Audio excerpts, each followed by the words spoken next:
Hey everybody, thank you for joining me today.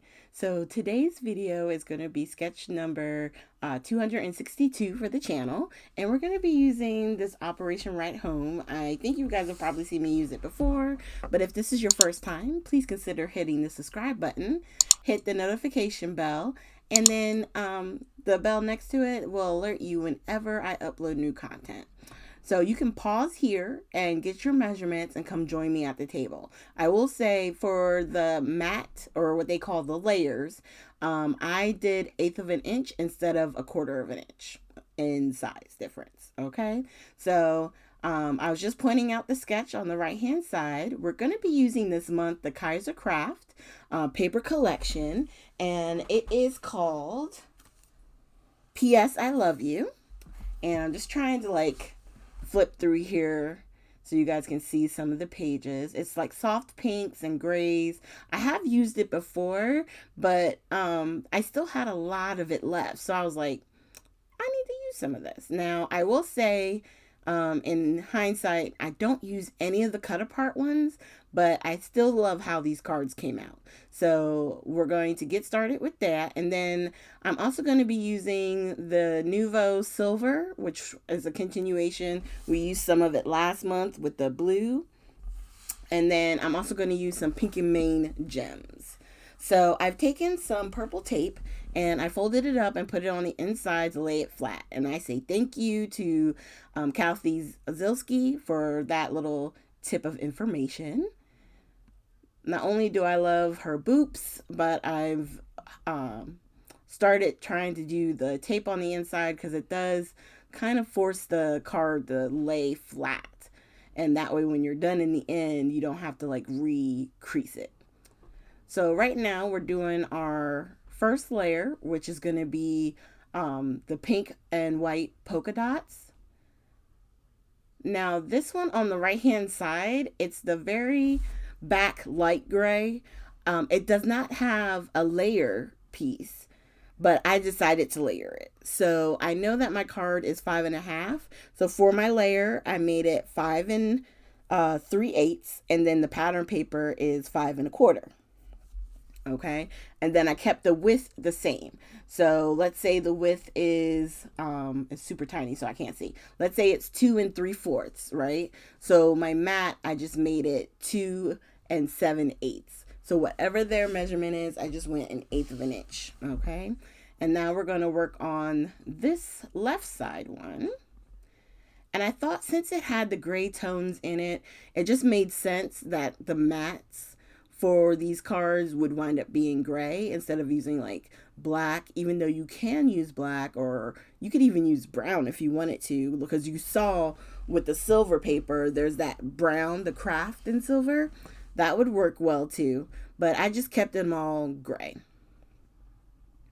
All right, and I'm using the tape runner as always, and I'm also using the ATG, the art glitter glue to help with the adhering, and also giving me that few seconds to get something laid down straight. Now, when I flip this over, because I was only going to do the foam squares on one side, I realized, I don't know why I was playing. I should have just put the foam over the entire thing, and instead of just trying to do the one, because it was too high. It was lifting too much off of the paper. So right now, I'm going to take the backing off of these. Now, whenever I use foam squares or foam tape, I do put a little bit of wet glue on the back. You do not have to.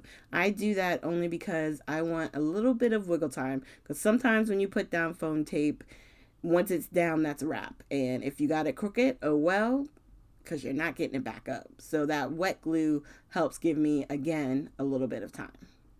So this piece I'm going to put over here to the right, and what I'm going to do is put just one row of foam squares on the back side of this one, and the rest will be taped. So we're just going to go around.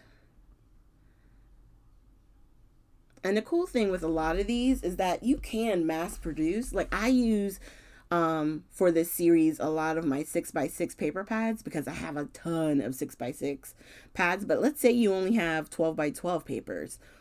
Do you know how many pieces of each of these you can get? Get yourself like 3 different papers and just cut up all your sizes. And then look and see how many cards you could make up. You could probably do a whole set as a gift without even, really putting a major dent in your paper stash. Because I know if you guys are like me, we have a lot of paper in our stash. Okay, once again, taking the packings off, and then we're going to hit it with a little bit of the glue.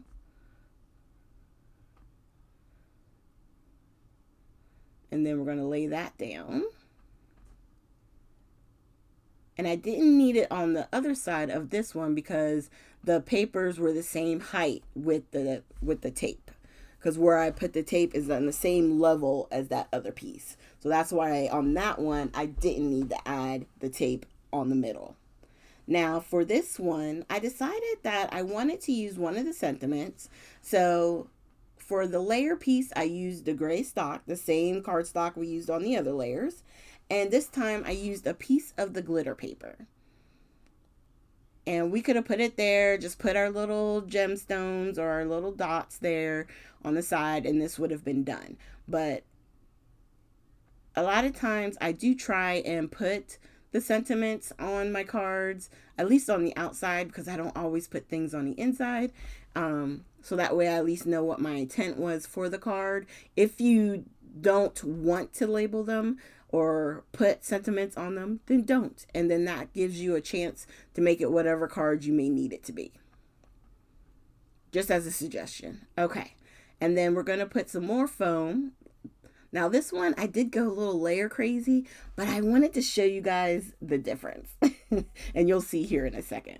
So we're going to put 3 foam squares on the back of the sentiment and then the glue. And I do the glue because of the fact that it's going on top of the glitter paper. That's very important, okay? Because glitter paper, if you just put the foam, it's not going to want to stick. It'll lift right up, okay? And I just took 3 of the white iridescent gems from that Pink and Maine, and we're just going to lay 3 of those down right along the right hand side. And I chose the white because I didn't want anything too harsh. So I didn't want to use black on this one because I'm not using black anywhere else. And I could have used the silver, but I just really liked the white iridescent because it just gives it a little bit of something where it doesn't overwhelm or pull away from the pattern paper itself. And don't worry, the white glue will dry clear. You won't even see it. Okay, I'm just fiddling here with the gems. Couldn't get them straight. And then there you go. And then I'm going to grab the first one I did. I always do 2 cards per video. You guys only see me put together the one because usually I put together one off camera to make sure I'm doing everything right. But what I wanted to show you was see how on that one, everything is really flat. Okay. So if you look on the sides, everything is glued down flat except for the sentiment. And then on this one, we get a lot of pop-up action, right? So the difference is that one may cost more to ship because of all the thickness and the foam, but they really do feel like the same weight. So in my opinion, if you want to mail it out to someone, maybe do the right one where it's all glued down except for the sentiment. And then if you're hand delivering it, go crazy and let's load up the foam. Okay. So as I was signaling there, please consider giving this video a thumbs up. Leave a comment down below. I always read your comments and I try to make sure to respond to everybody. It's really fun, and I will see you guys with our next video. So thanks again, you guys, and have a great weekend.